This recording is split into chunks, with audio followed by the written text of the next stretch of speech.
Part 2 of GDevop5. Today we're going to add movement to our space shuttle. So let's go ahead and open the project. And I'm going to click on base scene and I'm going to add a new event. Click on condition and I'm going to click other conditions and click keyboard. Key pressed. Now I need to specify which key is being pressed. And I'm going to do the right key first.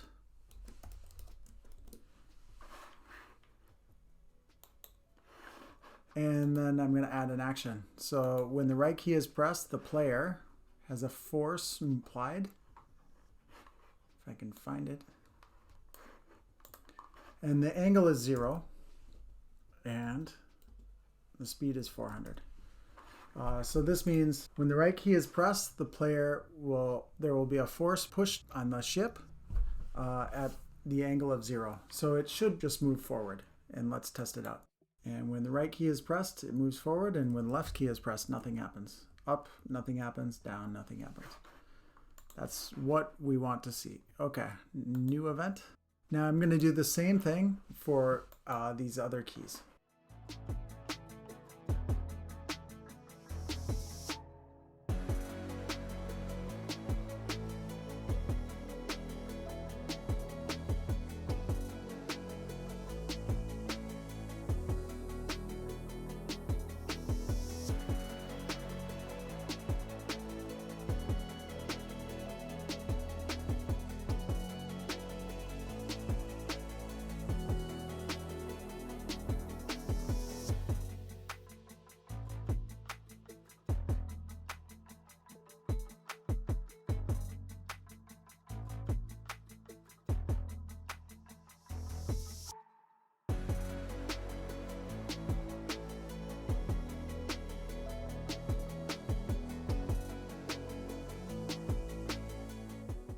And let's test it out.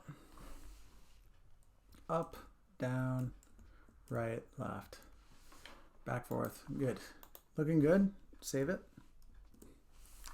Thank you for watching. Be sure to tune in for the next round when I add a background and add lasers. See you next time.